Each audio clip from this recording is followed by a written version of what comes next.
It was a dark and stormy night. The truck driver, named Tom, was lonely on his long journey after a heavy rain. Droplets hit the windshield furiously, creating an eerie sound that seemed to penetrate the far reaches of his mind. The lights on the road were dim and dangerous curves seemed to lie in wait for him at every turn. As he made his way down the winding road, Tom's innermost fears began to manifest themselves. The echo of his own loneliness echoed in the cab of the truck as his mind filled with dark and shadowy thoughts. He began to feel an eerie presence around him, as if someone or something was watching him in the dark. In one of the most dangerous curves, a dark shadow suddenly appeared in the middle of the road. Tom slammed on the brake, but it was too late. The truck slid and skidded, spinning out of control. The world seemed to stop as his heart pounded. When the truck finally came to a stop, Tom found himself trapped inside, dazed and aching. He looked up at the shadow that had appeared before him, but what he saw took his breath away.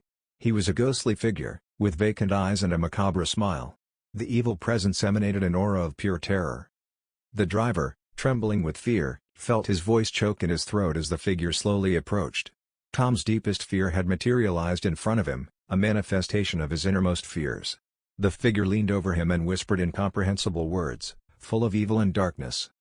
In that moment, Tom realized that he was not just a victim of dangerous curves and heavy rain, but of his own inner fears. The figure disappeared into the darkness, leaving Tom in a state of horror and confusion. Since that fateful day, Tom has stopped driving at night and avoided lonely roads. The encounter with his deepest fear had left emotional scars that would never fade. He would always remember that night when his fear came true, an experience that haunted every dark corner of his mind.